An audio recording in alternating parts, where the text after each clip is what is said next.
menurut ayat Quran dan hadis Nabi itu nanti ada bermacam-macam.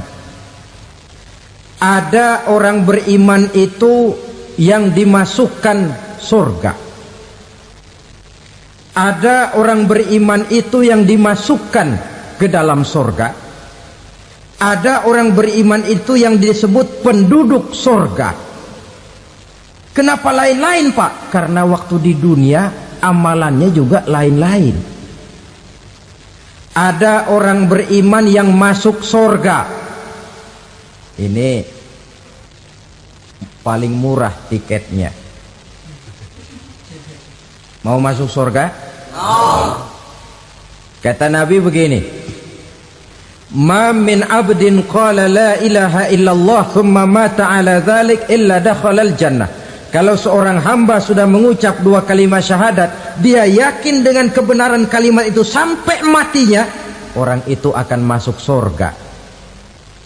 Abi Dzar yang waktu itu diajak bicara heran, ya Rasul kok gampang betul? Iya, walaupun orang itu mencuri, iya, walaupun orang itu berzina, iya, biar dia mencuri, biar dia berzina, kalau dia sudah mengucap dua kalimat syahadat, dia yakin dengan kebenaran kalimat itu sampai matinya, itu orang akan masuk surga. Jadi masuk surga cukup dua kalimat syahadat, yakin sampai mati, masuk surga. Itu perkara masuk. Tapi kalau pertanyaannya diterusin, masuknya kapan, Pak?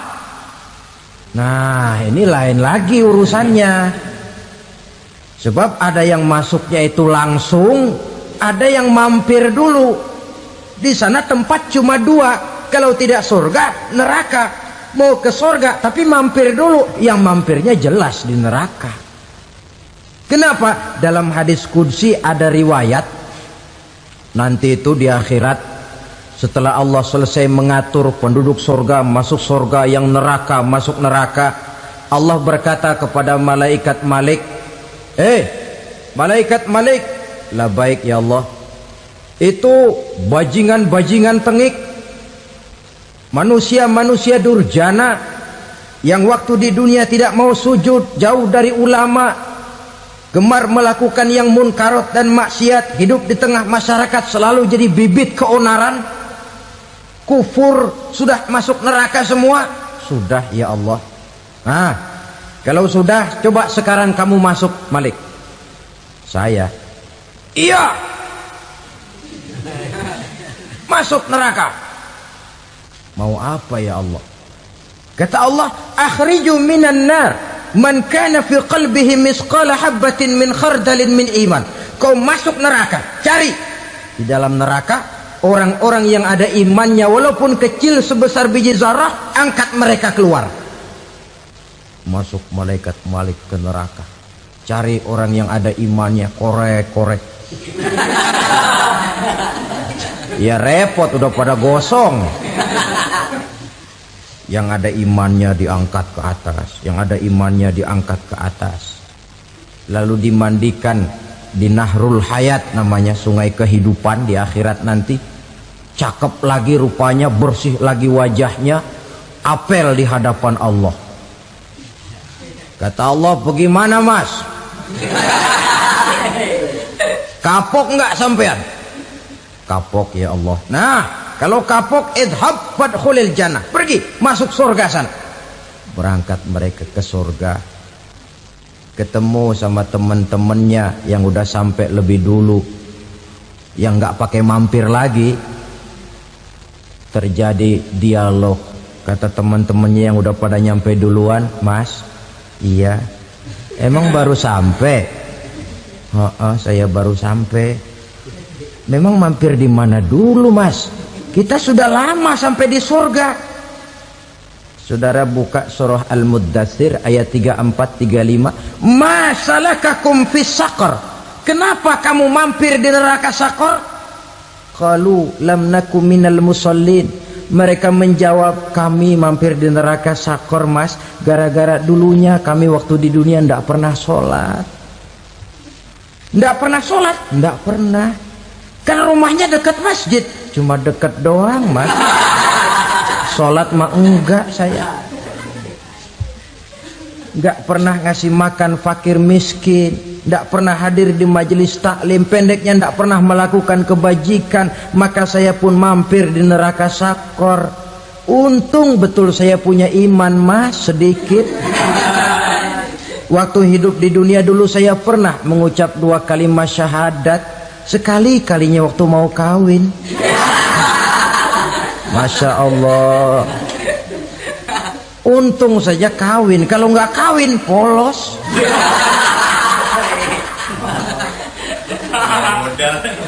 Itu juga penghulu sudah setengah mati ngajarin. Asyhadu alla, asyaduaan, asyaduaan.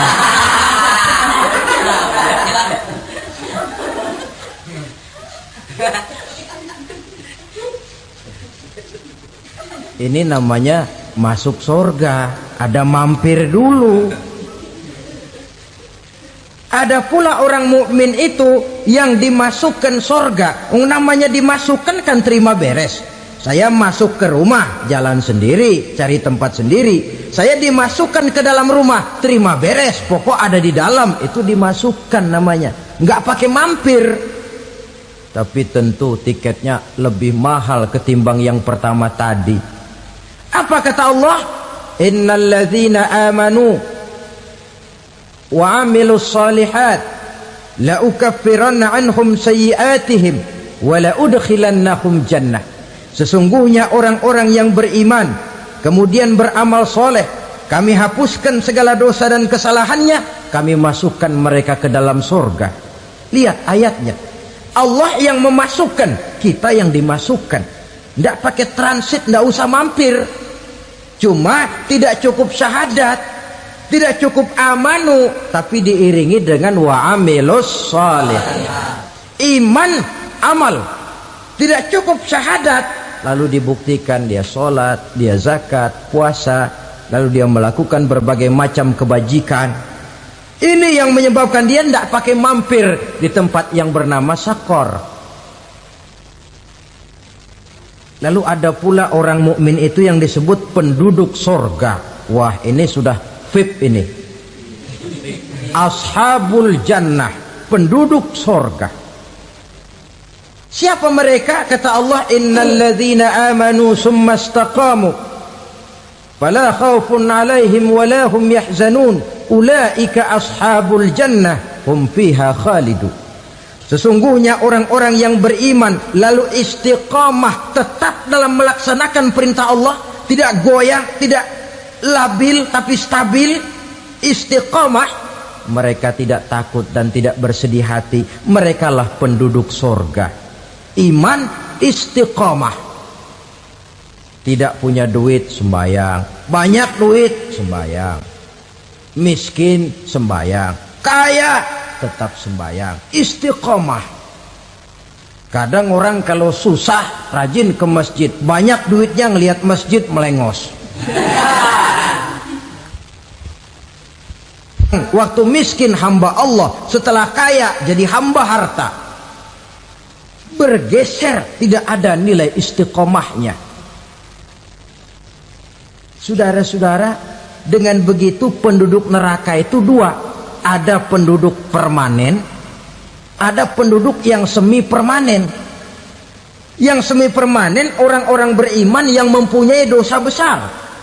Mereka masuk ke neraka untuk menerima azab sesuai dengan dosanya. Bila selesai masa azab itu, mereka akan diangkat untuk ditempatkan kembali ke dalam surganya Allah Subhanahu wa ta'ala. Nah, dikala itulah saudara-saudara, ada yang disebut syafaat dari Rasulullah Sallallahu Alaihi Wasallam. Tapi tentu jangan lupa, syafaat ini ibarat kain menambal dia. Kita punya kain bolong-bolong sedikit, syafaat yang menambal. Sholat kita ada kurang dikit, sedekah kita ada campur riak dikit, amalan kita ada tidak karena Allah dikit, kita berharap syafaat. Jadi biarlah kain masih bolong-bolong, yang penting punya kain. Tapi kalau kainnya tidak ada, yang ditambal apanya? sholat tidak, puasa tidak, zakat tidak, berharap syafaat saja. Ya, terlalu berlebihan itu. Saudara hadirin yang saya hormati, apabila selesai proses penghisaban, proses penghitungan, maka dikala itulah manusia terbagi dalam dua kelompok besar. Fariqun fil jannah wa fariqun fis sa'ir. Sekelompok orang-orang beruntung yang masuk ke dalam surga, dan sekelompok lagi masuk ke dalam neraka. Ibu-ibu, saudara-saudara kaum muslimin rahimakumullah, pada pertemuan yang lalu sudah saya jelaskan bahwa hidup selalu berakhir dengan kematian. Apabila datang kematian menimpa seseorang, datanglah kiamat baginya. Itu yang disebut dengan kiamat kecil. Hakikatnya mati adalah perpindahan dari kehidupan di dunia ini menuju kehidupan di alam barzakh. Menunggu kita di alam barzakh sampai datangnya saat kiamat, entah 10 tahun, entah 100 tahun, entah 1000 tahun, hanya Allah saja yang maha tahu. Adapun orang-orang beriman yang melakukan amal kebajikan dalam kehidupan di dunia ini, masa penantian yang lama di alam barzakh buat mereka sebentar saja. Tetapi bagi orang-orang kafir yang ingkar, yang tidak beriman kepada Allah, yang hidup di dunia cuma menumpuk-numpuk dosa, tentu penantian di alam barzakh akan merupakan waktu yang sangat lama. Bukankah dalam kehidupan kita waktu itu memang relatif? Contoh misalnya, bagi pemuda-pemudi yang sedang duduk asyik memadu cinta, waktu 4-5 jam saja rasanya cuma 4-5 menit. Tenggelam oleh keasikan. Tapi buat orang yang berbaring di rumah sakit, meratap di balik-balik apa itu tembok derita kata lagu, di balik dinding-dinding penjara, sehari bagai seminggu, seminggu rasa sebulan, sebulan boleh jadi rasa setahun. Penantian yang sangat lama. Kapan kiamat itu akan datang? Ini rahasia Allah. Jangankan kita yang orang awam, baginda Nabi sendiri tidak diberitahu oleh Allah kapan kiamat itu akan terjadi. Tetapi sungguh pun demikian, banyak hadis-hadis yang menjelaskan ciri atau tanda-tanda datangnya kiamat. Nah, kalau sudah bicara soal tanda, tanda kiamat itu ada dua. Pertama yang disebut alamatus sughra, tanda-tanda kecil. Ini waktunya masih ada tenggang. Ada yang dinamakan alamatul kubra, tanda-tanda besar. Artinya kiamat sudah diambang pintu. Apa tanda-tanda kecil dari datangnya hari kiamat itu? Misalnya kata Nabi, apabila ilmu sudah diangkat oleh Allah. Artinya apabila ulama sudah banyak wafat, minat orang belajar agama berkurang, lalu kebodohan nampak merajalela di mana-mana, zina dikerjakan secara terbuka, minuman-minuman keras jadi kebanggaan, itu termasuk di antara tanda-tanda kecil terjadinya hari kiamat. Apalagi misalnya iza waladatil ammatu rabbataha, apabila budak sudah melahirkan tuan. Apa maksudnya? Ada yang mentafsirkan apabila anak sudah bisa membudaki orang tuanya. Orang tua yang melahirkan dia, yang membesarkan dia, demi setelah si anak besar jadi orang berpangkat, bertitel, berharta, berkedudukan, jadilah orang tua itu budaknya. Sehingga sering dibilang kalau orang tua kaya, anak jadi raja. Tapi kalau anak yang kaya, orang tua sering jadi budak. Apalagi munculnya fitnah yang bergelombang, timbul perang antara dua bangsa yang besar, waktu berjalan terasa sangat pendek sekali. Itu merupakan tanda di antara tanda-tanda kiamat. Termasuk di dalamnya sulit membedakan mana laki, mana perempuan.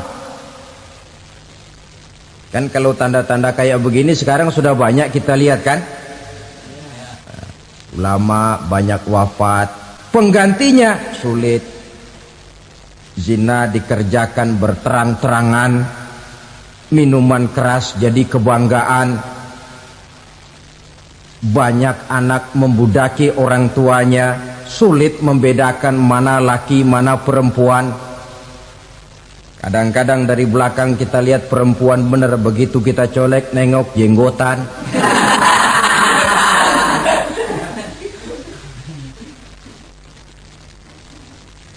Ini termasuk tanda-tanda kecil, masih ada tenggang sampai akan terjadinya kiamat itu.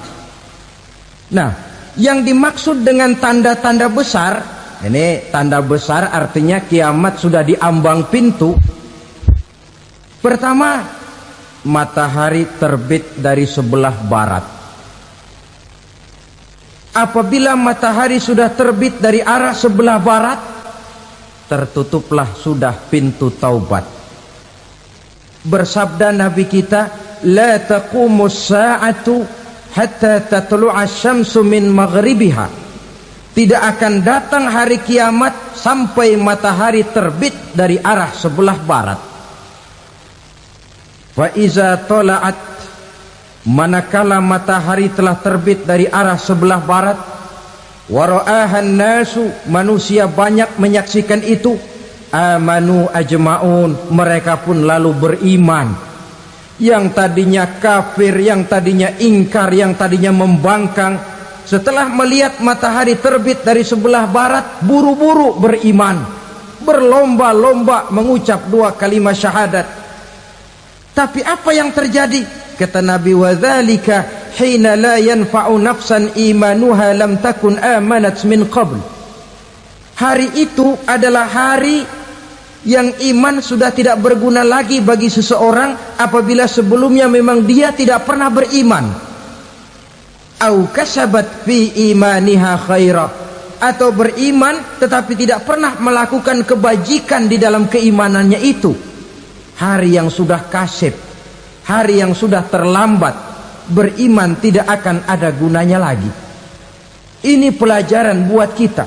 Sebelum sang surya terbit dari sebelah barat, sebelum nafas sampai di tenggorokan, artinya pintu taubat masih terbuka.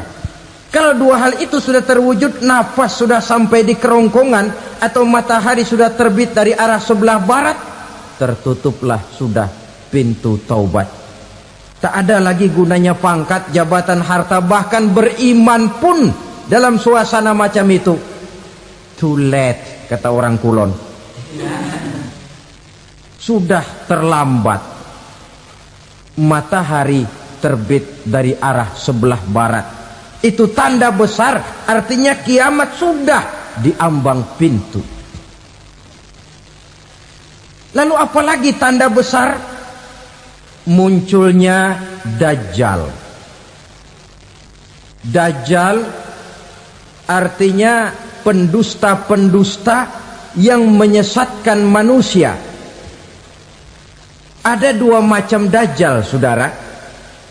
Ada Dajjal kecil. Ini Dajjal kelas teri. Kalau ini sejak zaman Rasulullah sudah ada itu. Tiap zaman ada. Di zaman Rasulullah misalnya ada yang bernama Aswad al-Unsi dari Yaman. Ada yang namanya Musailamah Al-Kazzab dari Yamamah. Ada yang namanya Ibnu Sayyad dari Madinah. Ini dajjal-dajjal di zaman Rasul. Musailamatul Kazzab memproklamirkan diri jadi nabi dia. Di zaman Rasul masih hidup. Ini dajjal zaman Nabi. Di zaman sahabat muncul dajjal-dajjal. Di zaman kita sekarang ini dajjal-dajjal pun gentayangan. Dajjal-dajjal kelas teri. Kerjanya mendustakan manusia, menyesatkan manusia, memalingkan manusia dari jalan yang benar dan diridhoi oleh Allah Subhanahu wa taala. Adapun yang merupakan tanda besar dari datangnya kiamat, dajjal-dajjal kelas kakap. Pembohong-pembohong besar yang menyesatkan masyarakat manusia berpaling dari jalan Allah mengikuti jalan mereka. Apa sih ciri dajjal itu? Kata Nabi dalam hadis Bukhari Muslim, "Inna dajjala", sesungguhnya yang namanya dajjal itu yakhruju, satu saat akan muncul mendekati hari kiamat. Wa inna ma'ahu ma'an, si dajjal ini membawa air. Wa naran, dan juga membawa api. Dua simbol. Di tangan yang satu dia bawa air, di tangan yang satu dia bawa api. Wa ammal ladzi yarahu an-nasu ma'an fanarun, adapun yang orang banyak lihat air, hakikatnya adalah api. Yang dilihat api, hakikatnya adalah air.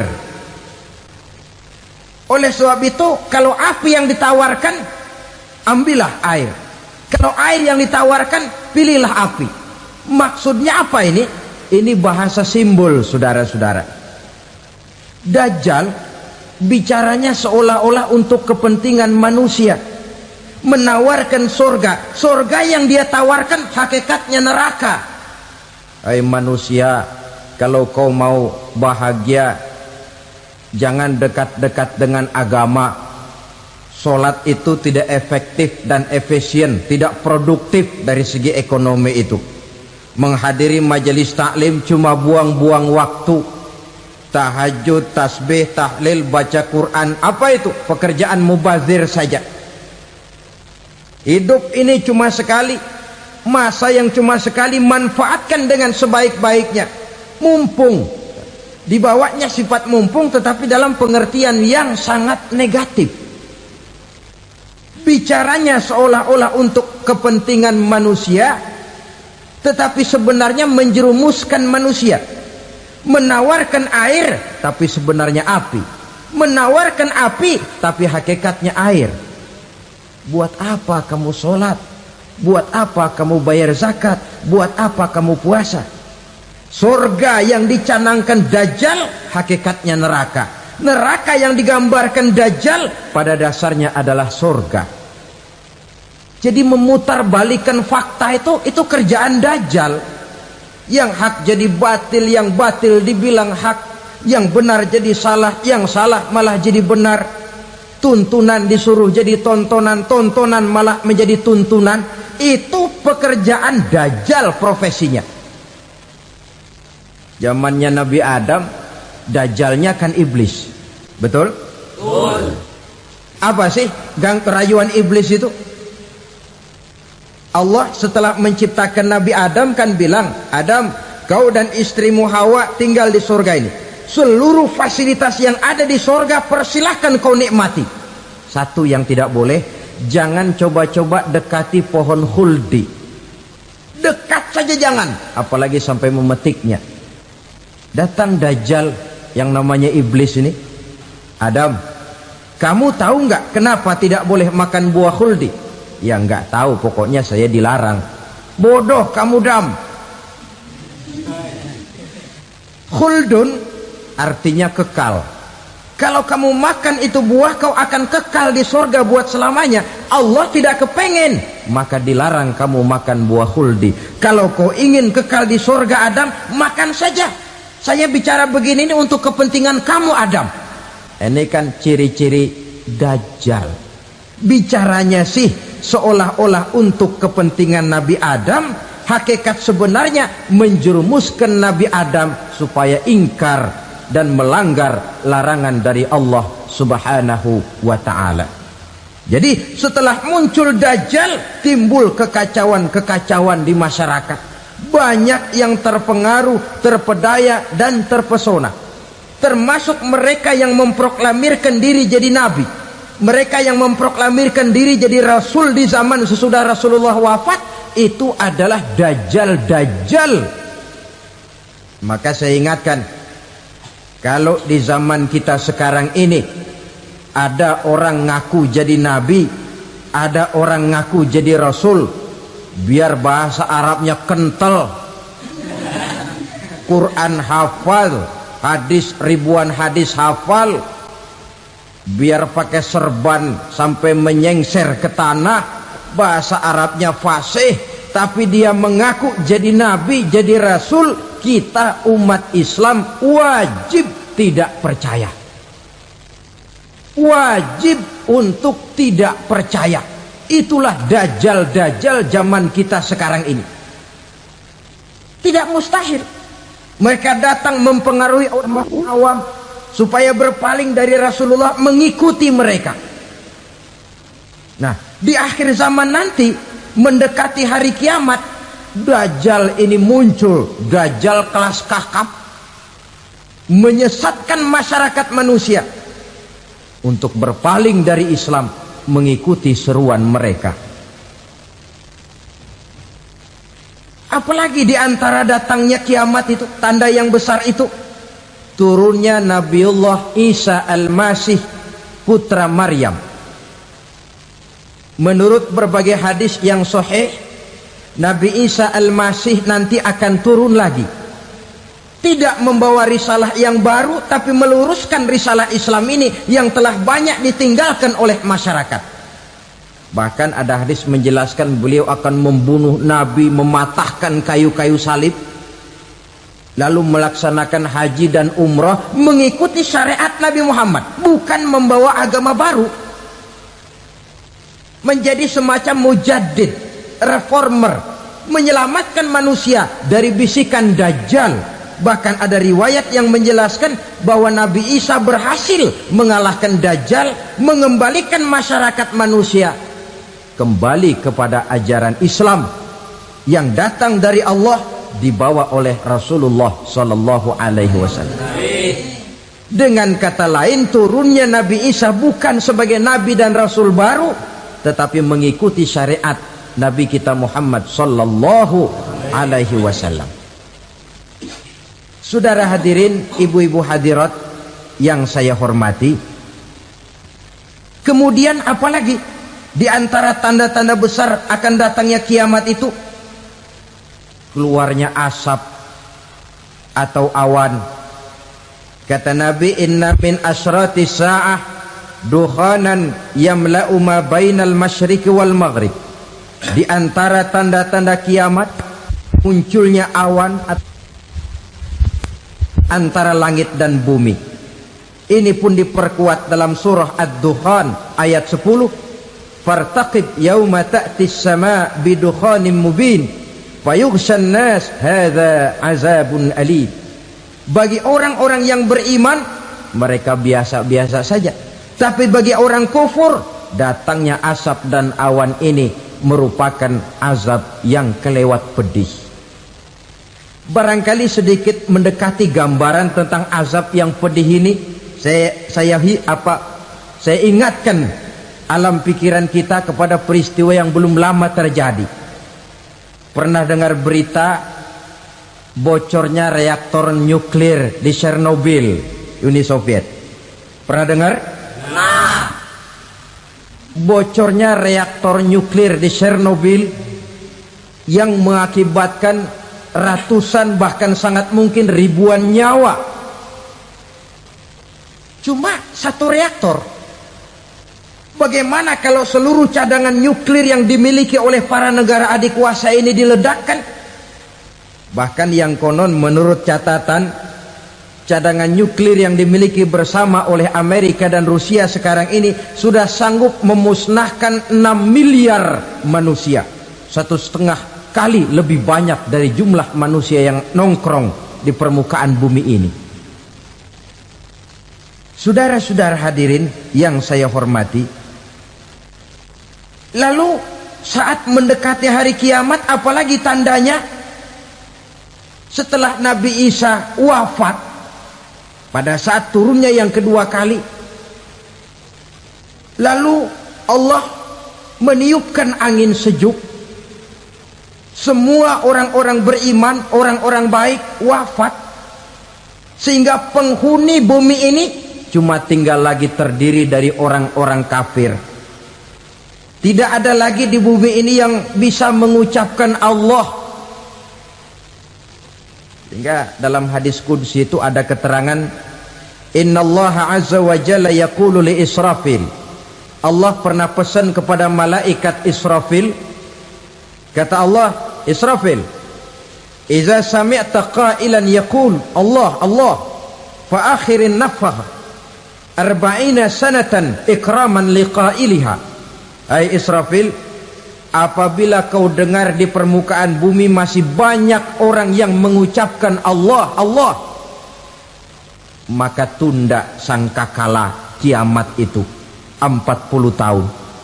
Untuk apa? Ikraman liqailiha, menghormati orang yang mengucapkan Allah Allah itu. Wah, jadi karena sekarang masih banyak yang mengucapkan Allah, besar hatilah kita, masih jauh kiamat itu. Tapi jangan lupa, kiamat pribadi, kiamat kecil itu yang gak kita sangka-sangka. Ajal datang mencabut nyawa, itu kiamat pribadi.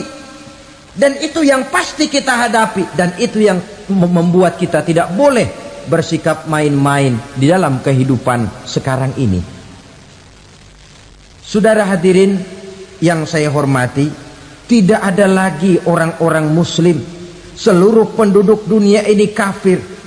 Lalu terciptalah struktur sosial yang berlandaskan prinsip hidup semau gue. Bakal terjadilah prinsip di mana yang kaya menyantap yang miskin, yang kuat menindas yang lemah. Hidup sudah bagaikan di rimba belantara, berlaku hukum rimba, siapa yang kuat dia yang menang, siapa yang lemah menjadi mangsa.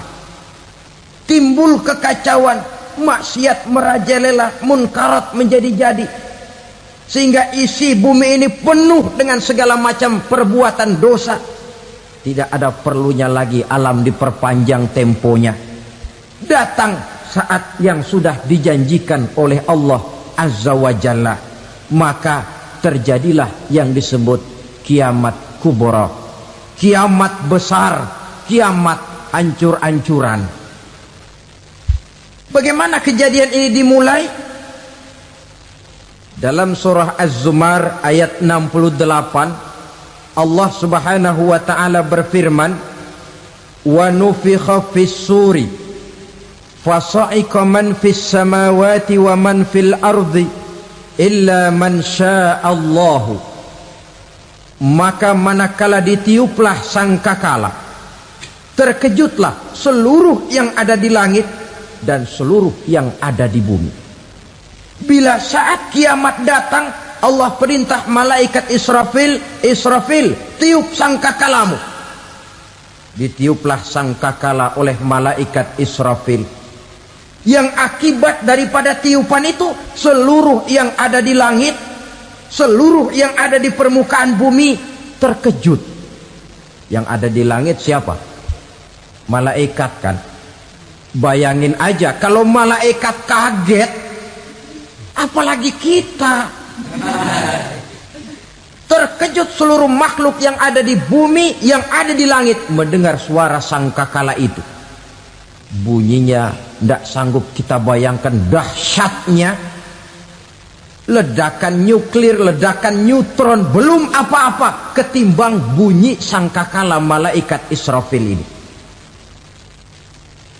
Nah, lalu mendengar bunyi sangkakala ini, gemparlah makhluk, kacaulah alam. Bumi gempa, planet-planet bertabrakan, gunung meletus, air laut tumpah ke darat, angin topan bertiup, halilintar menyambar, lalu semua yang bernama hidup mati total. Mati bareng tanpa persiapan. La haula wala quwata illa billah.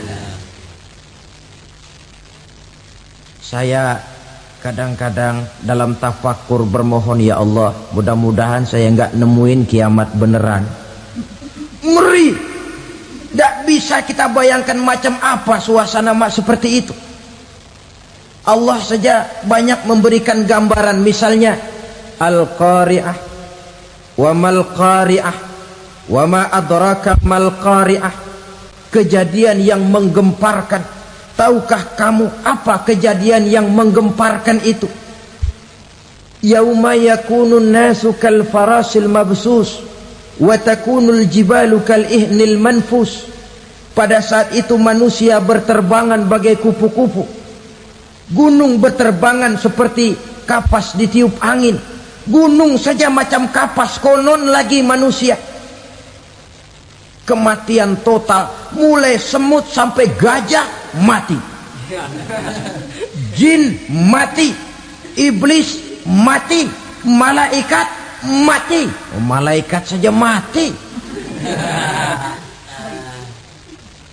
Saudara hadirin yang saya hormati, kematian total yang tanpa persiapan. Orang bilang, Pak, kalau mati bareng begitu yang repot malaikat maut dong ya. Cabut sana, cabut sini. Itu kalau menurut logika kita, mestinya begitu menurut logika. Tapi logika juga yang nggak perlu serepot itu. Sebab untuk mematikan listrik di wilayah DKI, di wilayah Jakarta, nggak perlu tiap rumah didatengin, matiin, ya lama. Cukup dari kantor pusatnya saja PLN, tekan satu tombol, gelaplah seluruh Jakarta. Saudara hadirin yang saya hormati, kematian total. Lalu setelah kematian total, planet-planet juga mati, dalam arti tidak bergerak dan beredar. Angin mati, dalam arti tidak bertiup. Air mati, dalam arti tidak ada riak gelombang. Pokoknya semua mati. Kullu nafsin za'iqatul maut, semua yang bernafas mati. Dalam ayat lain, kullu man 'alaiha fan, semua yang ada di permukaan bumi fana. Yang kekal cuma Allah Subhanahu wa ta'ala. Yang paling belakang mati malaikat maut dan malaikat Israfil. Tapi mati juga sesuai dengan janji Allah. 40 lamanya. Tidak dijelaskan oleh Abi Hurairah 40 jam, apa 40 hari, apa 40 tahun. Hadis-hadis cuma menyebutkan 40 saja. Sunyi alam, yang tinggal cuma Allah saja lagi. Ketika itu Allah berseru-seru, katanya, limanil mulkul yauma, siapa para penguasa hari ini? Mana itu raja-raja dan penguasa yang dulu mengaku jadi Tuhan? Fir'aun, mana Fir'aun sekarang? Yang dulu jadi raja, merasa berhasil, sombong, lalu tidak mau turun-turun dari kekuasaannya, sampai kepada puncak kekurang ajarannya mengangkat diri jadi Tuhan. Mana itu Fir'aun? Namrus, mana sekarang Namrus? La ilaha illa ana, ternyata tidak ada Tuhan lain selain daripada aku, kata Allah. Proses kemudian, saudara-saudara, turunlah hujan dari langit. 40 lamanya hujan itu. Tidak jelas juga 40 jam apa 40 hari. Setelah air turun membasahi, datanglah tiupan sangkakala yang kedua. Semua yang bernama mati bangkit dari kuburnya masing-masing. Ini yang disebut Yaumul Ba'thi, hari kebangkitan. Allahu Akbar. Pada saat kita bangkit dari kubur kita masing-masing, kumpul di padang mahsyar namanya. Bayangin aja, saya sendiri nggak sanggup bayangin. Manusia sejak zaman Adam sampai zaman kiamat kumpul bareng di tempat sama. Berapa banyaknya itu?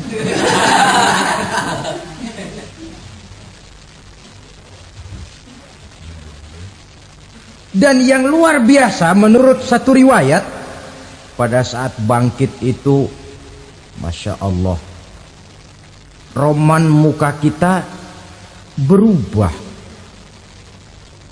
disesuaikan dengan amalan kita waktu di dunia ini. Barang siapa yang waktu di dunia amalannya itu amalan tikus, di akhirat nanti dia bangkit dari kubur, mukanya seperti muka tikus. Gagah betul badannya, tapi mukanya seperti tikus. Kenapa? Amalannya waktu di dunia seperti amalan tikus. Apa amalan tikus itu? Suka ngegeragoti barang yang sudah disimpan rapi-rapi. Orang sudah simpan uang rapi-rapi, simpan perhiasan rapi-rapi, digeragoti oleh tikus. Maling-maling, pencoleng-pencoleng, koruptor-koruptor. Itu nanti di akhirat nanti kita lihat mukanya seperti muka tikus. Oh ini waktu di dunia suka nyolong, hanya seperti muka tikus. Barang siapa yang waktu di dunia ini amalannya itu amalan macan, dia akan bangkit nanti mukanya seperti muka macan. Apa amalan macan? Macan itu amalannya menang-menangan. Orang yang mau menang saja nggak mau mengalah. Coba lihat di hutan, kenal hutan nggak? Di hutan, raja hutan di mana-mana pasti macan. Betul kan? Betul. Padahal hutan belum pernah bikin pemilihan umum. Tapi macan tidak peduli ada pemilihan umum apa tidak, pokok saya raja. Sebab apa? Macan jadi raja itu bukan karena benar, tapi karena kuat jadi raja. Setelah dia jadi raja, rakyat hutan yang mesti dilindungi malah dimakan oleh raja macan. Kambing rakyat hutan dimakan oleh macan. Ayam rakyat hutan dimakan oleh macan. Itu nanti kita lihat di akhirat itu mukanya seperti muka macan, gagah betul. Lalu barang siapa yang di dunia ini amalannya itu seperti amalan anjing, nanti dia punya muka seperti muka anjing. Apa amalan anjing? Pertama, anjing itu kalau disuruh jaga rumah, dia tidak bisa membedakan mana maling, mana tamu. Biar yang datang maling, kalau bawa tulang, anjing kalem. Yang kedua, anjing itu akan setia kepada siapa saja yang memberinya roti. Siapa yang memberinya roti, itulah majikannya. Apa kata majikannya pasti dia laksanakan. Soal benar atau salah dia tidak peduli. Setelah anjing dapat roti, dia tidak punya pilihan lain kecuali bilang, abdi mah kumaha juragan wae ayeuna mah.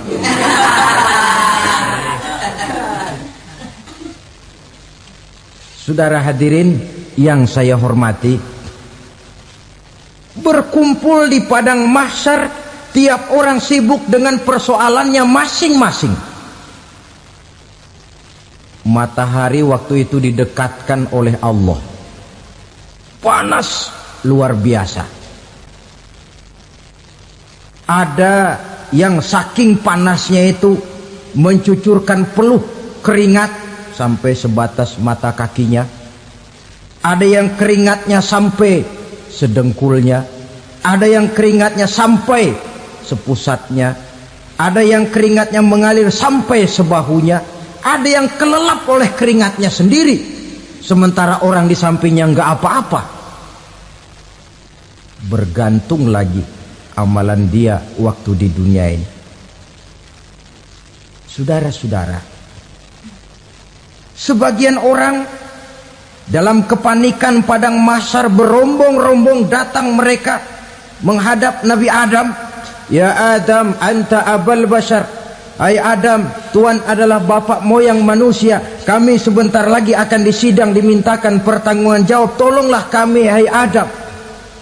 Kata Nabi Adam, jangankan nolongin sampean, saya sendiri tanggung jawab di hadapan Allah ketika dulu tidak boleh makan khuldi, saya serobot. Sudahlah, urus diri masing-masing saja, nafsi. Begitu kata Nabi Nuh, begitu kata Nabi Ibrahim. Tiap orang bertanggung jawab sendiri-sendiri. Ketika itulah saudara-saudara, nikmatnya menjadi umat Nabi besar Muhammad sallallahu alaihi wasallam. Sebab apa? Walaupun menurut abjad kita ini umat paling belakang, paling belakang kita ini toh, karena Nabi Muhammad adalah Nabi akhir, tapi akan dihisap lebih dulu, lewat di atas sirat lebih dulu, masuk surga lebih dahulu ketimbang umat-umat belakangan. Ketika Rasul mendekati ajal, beliau tanyakan itu kepada malaikat Jibril. Malaikat Jibril berkata, Muhammad jangan khawatir, Allah sudah berjanji, inni haramtul jannata ala sairil anbiya hatta tadkhulaha anta wa haramtuha ala sairil umami hatta tadkhulaha ummatuka. Surga aku haramkan buat seluruh nabi kecuali kalau engkau Muhammad sudah masuk ke dalamnya, dan surga aku haramkan buat seluruh umat kecuali kalau umatmu Muhammad sudah masuk ke dalamnya. Logikanya, walaupun menurut abjad kita umat paling belakang, bakal dihisap paling dulu, lewat di atas sirat paling dulu, masuk surga paling dulu, kalau mampir ke neraka juga paling dulu. Ya resiko. Jangan mau enaknya aja paling dulu. Saudara hadirin yang saya hormati, setelah masa kebangkitan itu jangan dikira begitu bangkit langsung diperiksa.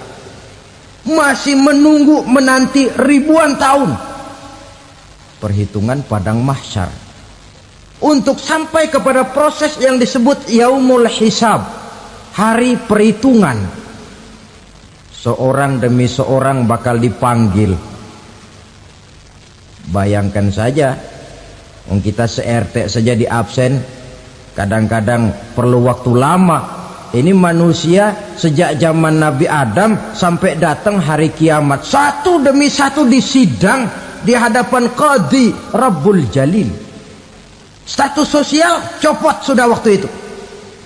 Yang pernah jadi hartawan di situ tidak lagi kelihatan kehartawanannya.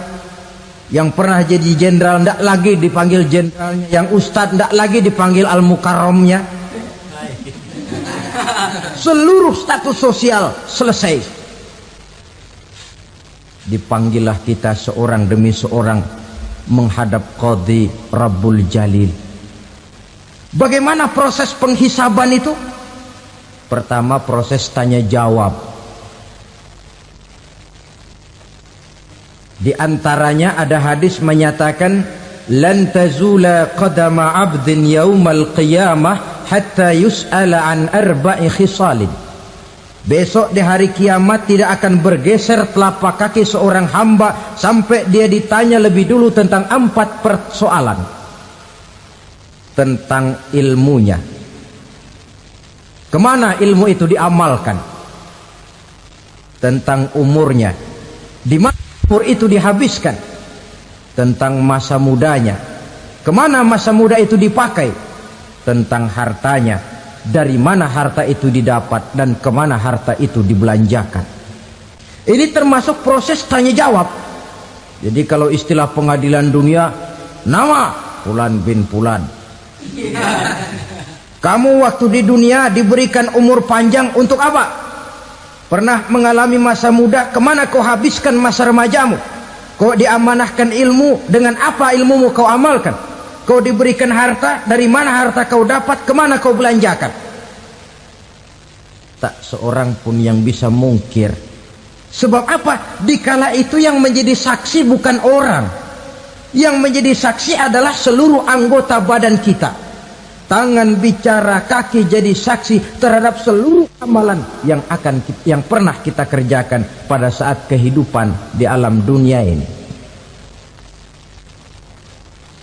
Selesai proses tanya jawab, lalu diperlihatkan buku catatan kita waktu hidup di dunia ini. Jangan lupa Allah itu menyiapkan 2 superkomputer kepada kita.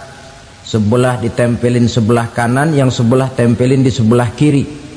Komputer itu namanya Raqib dan Atid, 2 malaikat yang apabila baik kita lakukan, refleks saja akan menulis kebajikan kita.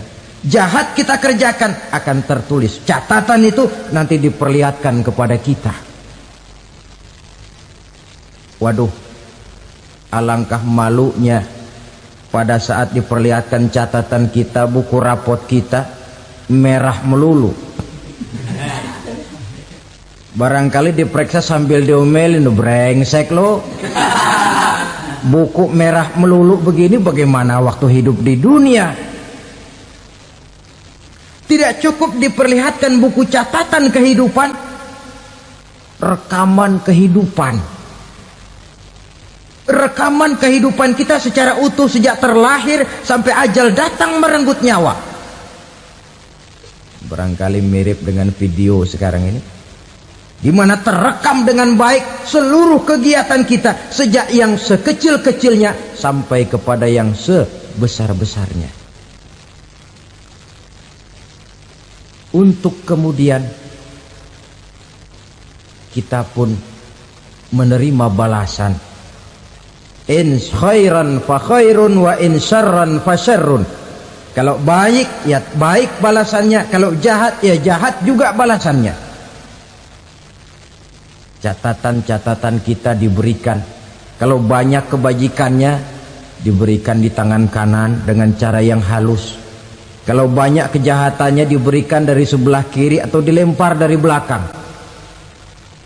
Itulah sebabnya sejak di dunia ini kita sudah mohon kepada Allah.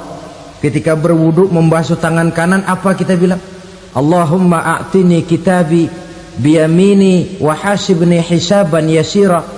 Ya Allah, berikan saya kitab di tangan kanan, dan kalau saya memang perlu dihisap, hisaplah saya yang seringan-ringannya.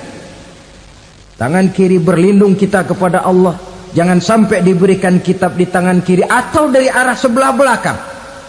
Wa a'udzubika an tu'tiya kitabi bishimali aw min wara'i zuhri, dari arah sebelah belakang. Na'udzubillah min dzalik. Setelah selesai lewat proses penghisaban, lewat mizan, timbangan, maka yang sudah selesai dihisab itu bergeraklah menuju sirat, jembatan yang terbentang menuju surga melalui neraka. Saudara-saudara, panjangnya perjalanan sirat itu memakan waktu ratusan tahun. Tetapi orang yang lewat di atas sirat pun macam-macam, bergantung amalannya ketika di dunia ini. Ada yang lewat di atas sirat itu kal barkil khatib, seperti kilat yang menyambar, lep, sudah sampai dia di surga. Cepat bukan main. Ada yang lewat di atas sirat itu seperti orang lari-lari. Ada yang lewat di atas sirat itu seperti orang jalan biasa. Ada yang sambil merangkak, ada yang sambil ngesor, ada yang sambil gelayutan, ada yang selamat sampai ke ujung ke surga, ada yang tergelincir jatuh masuk ke dalam neraka, bergantung amalannya dalam kehidupan di dunia sekarang ini. Tiap kita akan melewati yang namanya sirat ini. Saudara-saudara kaum muslimin yang saya hormati, dengan demikian mereka yang selamat melalui sirat sampai ke terminal akhir surga, mereka yang ketika dihisab ternyata banyak kejahatannya daripada kebaikannya, mereka singgah di dalam neraka. Nah, adapun orang-orang yang beriman menurut ayat Quran dan hadis Nabi itu nanti ada bermacam-macam. Ada orang beriman itu yang dimasukkan surga. Ada orang beriman itu yang dimasukkan ke dalam surga. Ada orang beriman itu yang disebut penduduk surga. Kenapa lain-lain, Pak? Karena waktu di dunia amalannya juga lain-lain. Ada orang beriman yang masuk surga. Ini paling murah tiketnya. Mau masuk surga? Kata Nabi begini, ma min abdin qala la ilaha illallah thumma mata ala dhalik illa dakhalal jannah. Kalau seorang hamba sudah mengucap dua kalimat syahadat, dia yakin dengan kebenaran kalimat itu sampai matinya, orang itu akan masuk surga. Abi Dzar yang waktu itu diajak bicara heran, ya Rasul kok gampang betul? Iya, walaupun orang itu mencuri, iya, walaupun orang itu berzina, iya, biar dia mencuri, biar dia berzina, kalau dia sudah mengucap dua kalimat syahadat, dia yakin dengan kebenaran kalimat itu sampai matinya, itu orang akan masuk surga. Jadi masuk surga cukup dua kalimat syahadat, yakin sampai mati, masuk surga. Itu perkara masuk. Tapi kalau pertanyaannya diterusin, masuknya kapan, Pak? Nah, ini lain lagi urusannya. Sebab ada yang masuknya itu langsung, ada yang mampir dulu. Di sana tempat cuma dua, kalau tidak surga, neraka. Mau ke surga tapi mampir dulu, yang mampirnya jelas di neraka. Kenapa? Dalam hadis qudsi ada riwayat, nanti itu di akhirat, setelah Allah selesai mengatur penduduk surga masuk surga, yang neraka masuk neraka, Allah berkata kepada malaikat Malik, malaikat Malik, labaik ya Allah, itu bajingan-bajingan tengik, manusia-manusia durjana yang waktu di dunia tidak mau sujud, jauh dari ulama, gemar melakukan yang munkarat dan maksiat, hidup di tengah masyarakat selalu jadi bibit keonaran, kufur, sudah masuk neraka semua. Sudah ya Allah. Nah, kalau sudah, coba sekarang kamu masuk, Malik. Saya, iya, masuk neraka. Mau apa ya Allah? Kata Allah, akhriju minan nar man kana fi qalbihi misqala habatin min khardalin min iman.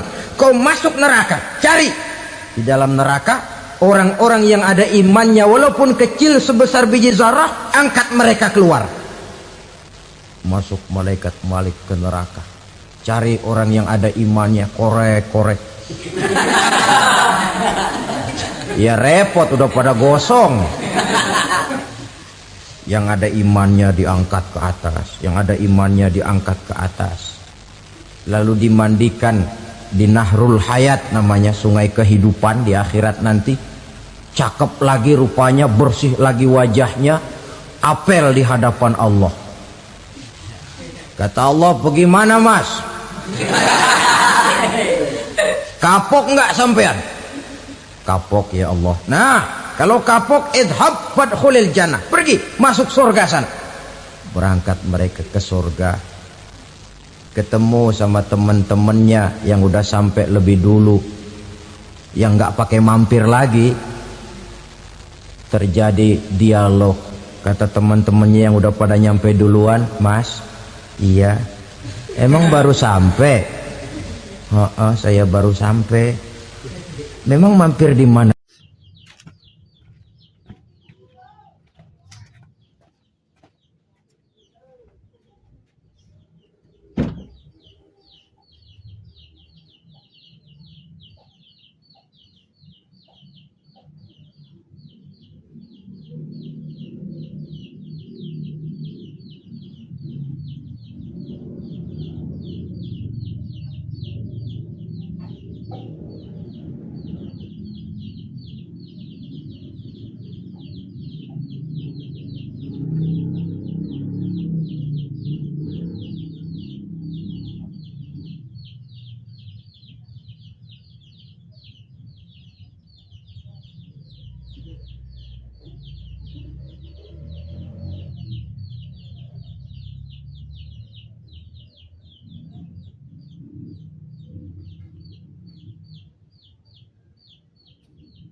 Anjir, memang dari situ juga itu, Tri.